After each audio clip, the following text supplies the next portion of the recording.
Derby London Utara antara Arsenal vs Tottenham akhir pekan ini semakin memanas setelah kedua tim mendapat kabar positif soal pemain andalan mereka. Arsenal kemungkinan kembali diperkuat Martin Odegaard yang telah pulih dari cedera lutut dan siap tampil setelah absen 7 pertandingan. Kehadirannya menjadi tambahan penting bagi Mikel Arteta, terutama karena kondisi Victor Gyökeres masih samar akibat cedera hamstring. Tottenham juga membawa optimisme lewat peluang tampilnya Randal Kolo Muani yang tetap berlatih menggunakan masker pelindung namun dinilai cukup fit untuk masuk skuad. Menariknya, meski baru kembali dari cedera, Odegaard tetap menyempatkan diri terbang ke Oslo untuk merayakan keberhasilan Norwegia lolos ke Piala Dunia 2026. Ia bahkan membagikan pesan emosional tentang perjalanan panjang tim nasionalnya dan rasa percaya diri menjelang turnamen besar tersebut. Real Madrid meluncurkan proyek futuristik Infinite Bernabeu yang digagas Florentino Perez bekerja sama dengan Apple untuk menghadirkan pengalaman menonton pertandingan melalui teknologi virtual reality. Proyek ini memungkinkan fans di seluruh dunia merasakan atmosfer Stadion Bernabeu seolah berada di sana, cukup dari rumah mereka. Dalam uji coba terbaru, lebih dari 30 kamera khusus dipasang di berbagai sudut stadion untuk merekam aksi pemain, suasana tribun, hingga area belakang layar. Rekaman tersebut akan diolah untuk perangkat seperti Apple Vision Pro, menghadirkan pengalaman imersif yang belum pernah ada sebelumnya. Perez menyatakan bahwa tujuan utama proyek ini adalah membuka akses Bernabeu bagi miliaran pendukung Real Madrid yang tidak memiliki kesempatan datang ke Spanyol, sekaligus mempererat hubungan emosional antara klub dan para fans di seluruh dunia. Alessandro Bastoni mengkritik budaya sepak bola Italia yang menurutnya terlalu penuh tekanan dan tidak sehat bagi para pemain. Ia membandingkan Serie A dengan NBA, menyoroti perbedaan mentalitas yang mencolok. Di Italia, kekalahan sering dianggap seperti akhir dunia, sementara atlet Amerika mampu menerima kekalahan dengan lebih dewasa dan tetap menjaga hubungan yang santai dengan penggemar serta media. Bastoni mengaku iri dengan cara atlet NBA mengekspresikan diri tanpa takut dihakimi dan menekankan pentingnya mentalitas move on di sepak bola modern karena performa pemain tidak mungkin selalu sempurna. Ia berharap budaya sepak bola Italia bisa belajar dari kedewasaan dan kebebasan berekspresi yang dimiliki atlet Amerika, meski ia menyadari bahwa tekanan berat adalah bagian yang tak terpisahkan dari profesinya. Ex-striker Premier League Troy Deeney menilai meski Erling Haaland mencetak gol dengan impresif, ia belum sebanding dengan legenda Brasil Ronaldo Nazario. Haaland yang baru berusia 25 tahun sudah mengemas 333 gol dari 375 pertandingan, bahkan melampaui catatan Lionel Messi dan Cristiano Ronaldo pada usia yang sama. Namun menurut Deeney, Haaland terlalu bergantung pada servis tim dan terkadang kurang berpengaruh saat lawan bertahan rapat. Ia menyebut Haaland sebagai penyerang paucer modern mirip Michael Owen atau Andy Cole, tetapi tetap berbeda dari kemampuan komplit, kapasitas teknis, dan kemampuan individu Ronaldo Nazario. Ronaldo Nazario mampu membawa bola sendiri dari tengah lapangan, melewati bek tangguh, serta tampil luar biasa di laga besar, termasuk mencetak hat-trick di kompetisi top Eropa setelah operasi lutut. Bagi Deeney, meski Haaland fenomenal dan bisa mencetak gol dalam jumlah luar biasa, ia belum mencapai level legendaris dan serba bisa yang dimiliki Ronaldo Nazario. Juventus membawa kabar gembira bagi para pendukung setianya hari ini. Dewan Direksi klub resmi menyetujui rencana kenaikan modal baru yang signifikan. Nilai suntikan dana segar ini diperkirakan mencapai sekitar 100 juta euro, dengan angka final yang akan dipastikan saat operasi keuangan tersebut ditutup secara resmi dalam waktu dekat. Langkah strategis ini menjadi angin segar bagi stabilitas finansial si Nyonya Tua. Dengan tambahan dukungan ini, Juventus semakin siap memperkuat fondasi klub agar bisa kembali bersaing di level tertinggi. Keputusan tersebut juga diambil untuk mendukung proses pembangunan ulang skuad yang sedang berlangsung, termasuk penyesuaian struktur tim dan penguatan sektor-sektor kunci. Manajemen ingin memastikan Juventus tetap gagah dan konsisten menunjukkan perkembangan positif, baik di dalam maupun luar lapangan. Christian Pulisic menjalani musim ini dengan peran baru di AC Milan. Karena krisis penyerang, Allegri menempatkannya bukan hanya sebagai winger, tetapi juga sebagai penyerang tengah dan second striker. Adaptasinya berjalan baik, mobilitas dan pemahaman ruangnya meningkat, membuatnya lebih tajam dan fleksibel di zona tengah. Statistiknya impresif, 6 gol dan 2 assist dari 9 laga, dengan 3 gol Serie A tercipta saat ia bermain sebagai second striker. Pergerakannya dari belakang striker utama membuat lini depan Milan lebih cair dan membuka ruang bagi rekan setim seperti Rafael Leao dan Santiago Gimenez. Rafael Leao memuji transformasi besar polisi, menyebutnya kini jauh lebih cerdas secara taktik dibanding masa-masa di Dortmund dan Chelsea. Menurut Leao, Pulisic mampu berperan sebagai nomor 10 dan menjadi pemain yang bisa membuat perbedaan di berbagai posisi dalam serangan Milan. Neymar Jr. kembali menjadi sorotan karena kontraknya di Santos akan habis pada 31 Desember, sehingga ia bisa berstatus free agent pada Januari. Meski baru pulih dari rangkaian cedera dan performanya belum sepenuhnya stabil, ia tetap mampu memberi dampak besar, seperti saat membantu Santos meraih kemenangan penting 1-0 atas Palmeiras di tengah perjuangan klub keluar dari zona degradasi. Menurut Fabrizio Romano, beberapa klub Eropa khususnya dari Premier League sudah melakukan kontak awal untuk mengetahui situasinya. 5 klub Inggris yang dikaitkan adalah Chelsea, Manchester United, Manchester City, Liverpool, dan Newcastle yang semuanya melihat peluang mendatangkan Neymar tanpa biaya transfer. Meski begitu, fokus Neymar saat ini masih membantu Santos bertahan, sementara minat klub-klub besar terus mengalir. Bayern Munich memutuskan tidak mempermanenkan Nicolas Jackson karena klausul yang dianggap terlalu berat, yakni syarat 40 penampilan sebagai starter selama masa pinjam dari Chelsea. Namun, Jackson menolak kembali ke Chelsea dan bertekad tetap fokus membantu Bayern. Hingga kini ia sudah tampil 12 kali untuk Die Roten dengan 7 diantaranya sebagai pengganti dan berhasil mencetak 3 gol serta 1 assist. Pemain asal Villarreal itu juga menunjukkan performa impresif saat jeda internasional, mencetak 2 gol untuk negaranya dan bermain baik saat menghadapi Brazil. Menurut sumber, Jackson tetap fokus untuk membantu Bayern meraih trofi penting musim ini dan ingin memberikan kontribusi maksimal bagi tim. Meski Bayern diperkirakan tidak akan melepasnya pada bursa Januari, masa depan Jackson di akhir musim masih belum jelas dan kemungkinan akan ditentukan setelah musim rampung. Bek utama Arsenal, Gabriel Magalhaes, dipastikan absen hingga sekitar 2 bulan akibat cedera paha yang dialami saat membela Brasil. Cedera ini menjadi pukulan besar bagi Arsenal, terutama di tengah padatnya jadwal pertandingan, karena Gabriel merupakan pemain kunci yang jarang absen dan berperan penting, baik secara defensif maupun dalam serangan dengan 18 gol di Premier League sejak debutnya. Statistik menunjukkan Arsenal jauh menurun tanpa kehadirannya. Tingkat kemenangan turun dari 64,3% menjadi 40% dan presentasi kekalahan meningkat dari 19,9% menjadi 26,6%.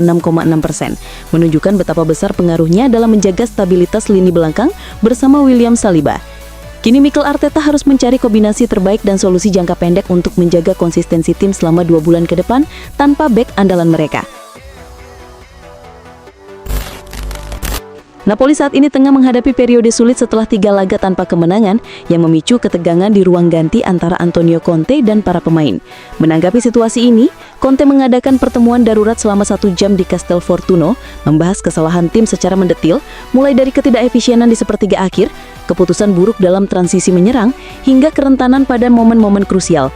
Ia juga menekankan kembali standar, disiplin, dan ekspektasi yang ia harapkan sejak awal, serta berupaya menyatukan seluruh skuad, termasuk pemain yang baru kembali dari tugas internasional. Pertemuan ini bertujuan memulihkan fokus, motivasi, dan kohesi tim, sekaligus mempersiapkan Napoli menghadapi periode kompetitif yang sangat padat dan krusial bagi performa mereka hingga akhir tahun. Arsenal dikabarkan tengah berupaya memboyong Scott McTominay kembali ke Premier League. Gelandang berusia 28 tahun ini tampil impresif bersama Napoli sejak meninggalkan Manchester United 2 tahun lalu, menjadi bagian penting dalam kesuksesan tim meraih gelar Serie A musim lalu, serta baru-baru ini membantu Skotlandia lolos ke Piala Dunia 2026, termasuk mencetak gol spektakuler salto saat kemenangan dramatis 4-2 atas Denmark. Namun langkah Arsenal tidak berjalan mulus, karena mereka menghadapi persaingan dari Tottenham Hotspur, Everton, serta mantan klub McTominay sendiri, Manchester United, yang dikabarkan menyesal melepas sang pemain dan ingin membawanya kembali ke Old Trafford. Minat dari beberapa klub sekaligus membuat transfer gelandang ini diprediksi bakal menjadi salah satu saga panas musim ini. AS Roma dikabarkan tertarik meminjam striker Tottenham Hotspur, Mathys Tel, pada bursa transfer Januari 2026. Tel yang direkrut Spurs secara permanen musim panas 2025 setelah menjalani masa pinjaman 6 bulan dari Bayern Munchen, kesulitan mendapatkan menit bermain reguler musim ini. Roma melihatnya sebagai opsi ideal untuk memperkuat lini serang setelah Evan Ferguson dan Artem Dovbyk gagal tampil konsisten, sekaligus menambah mobilitas dan daya gedor tim. Peminjaman ke Roma diyakini akan memberi Tel kesempatan bermain lebih banyak sekaligus mempercepat perkembangan karirnya di bawah asuhan Gianpiero Gasperini yang berharap kecepatan, mobilitas, dan kemampuan penyelesaian akhir Tel dapat meningkatkan daya serang tim serta membantu Roma bersaing lebih serius di papan atas Serie A. Liverpool dikabarkan tertarik mendatangkan Antoine Semenyo dari Bournemouth yang baru menekan kontrak hingga 2030 dengan klausul pelepasan 60 juta pound. Semenyo tampil impresif di awal musim dengan 6 gol dan 3 assist dalam 11 laga, sehingga menarik minat beberapa klub besar termasuk Liverpool, Manchester City, dan Tottenham Hotspur. Liverpool disebut paling serius karena mereka membutuhkan pemain cepat dan kreatif di sisi kiri setelah kepergian Luis Diaz. Meski begitu, klub diminta mempertimbangkan langkah ini dengan matang, mengingat pengalaman transfer Milos Kerkez dari Bournemouth sebelumnya menunjukkan bahwa tekanan bermain di klub besar seperti Liverpool bisa mempengaruhi performa pemain, meski sebelumnya bersinar di klub yang lebih kecil. Hal ini menjadi pertimbangan penting sebelum mengambil keputusan untuk merekrut Semenyo pada bursa transfer Januari mendatang. Manchester United dikabarkan tengah memantau perkembangan Elliot Anderson dari Nottingham Forest yang saat ini dihargai sekitar 100 juta pound. Gelandang 23 tahun ini tampil impresif bersama Forest, menjadi starter reguler di timnas Inggris dan dianggap sebagai salah satu gelandang muda terbaik di Liga Premier, sehingga menarik minat klub besar lain seperti Newcastle dan Liverpool. United diperkirakan tidak akan mengajukan tawaran pada bursa Januari, tetapi berencana mendekati Anderson di akhir musim untuk memperkuat lini tengah mereka. Langkah ini juga dipicu oleh kemungkinan kepergian Casemiro yang kontraknya akan habis dan diperkirakan akan mengejar kesepakatan menguntungkan di Arab Saudi, sehingga United perlu menyiapkan opsi pengganti untuk menjaga kualitas dan kedalaman skuad, terutama menjelang persaingan ketat di Premier League dan kompetisi Eropa musim depan. Luis Enrique masih terikat kontrak dengan Paris Saint-Germain hingga musim panas 2027, meski muncul rumor bahwa Barcelona tertarik untuk memulangkannya. Enrique yang pernah menjadi pemain dan pelatih Barcelona tampil gemilang bersama PSG sejak direkrut pada 2023 dengan memenangkan seluruh gelar domestik serta Liga Champions 2024-2025 sekaligus mampu memoles pemain muda seperti Ousmane Dembele hingga meraih Ballon d'Or. Meski banyak spekulasi mengenai masa depannya, Enrique menegaskan dirinya tetap nyaman di PSG, menikmati suasana kerja dan proyek jangka panjang klub, sementara PSG diyakini siap menawarkan perpanjangan kontrak untuk mempertahankan pelatih berusia 55 tahun itu. Kehadiran Enrique dianggap kunci dalam menjaga stabilitas tim, mengembangkan bakat pemain muda, dan melanjutkan kesuksesan klub baik di level domestik maupun kompetisi Eropa. Cole Palmer masih menepi akibat cedera pangkal paha yang dialaminya sejak akhir September, meski kondisinya dilaporkan terus membaik. Chelsea berharap gelandang 23 tahun ini bisa kembali membela tim saat menghadapi Barcelona di Liga Champions pada 16 November mendatang di Stamford Bridge. Posisi Palmer sebagai pemain nomor 10 digantikan sementara oleh Enzo Fernandez yang menjalankan peran kreatifnya di lini tengah. Manajer Enzo Maresca menegaskan tidak akan memaksakan Palmer bermain sebelum benar-benar pulih demi memastikan sang pemain fit 100% dan mampu memberikan kontribusi maksimal. Kehadiran Palmer diharapkan bisa menambah daya gedor, kreativitas dan fleksibilitas taktis The Blues, sekaligus meningkatkan peluang Chelsea meraih hasil positif menghadapi salah satu tim elit Eropa dan menjaga momentum di kompetisi Liga Champions musim depan. Pelatih Barcelona Hansi Flick memberikan respons positif ketika ditanya tentang peluang berlatih Lionel Messi bila sang mega bintang suatu hari kembali ke Camp Nou. Flick menyebut Messi sebagai pemain terbaik dalam 10 tahun terakhir dan mengatakan bahwa ia selalu menikmati cara Messi bermain, serta yakin kemampuan Messi akan membuatnya cocok untuk tim manapun. Meski begitu, Flick menegaskan bahwa wacana tersebut belum relevan karena kontrak Messi di Inter Miami baru berakhir pada 2028. Sedangkan kontrak Flick di Barcelona habis pada 2027, sehingga belum pasti ia masih memimpin tim jika Messi benar-benar kembali.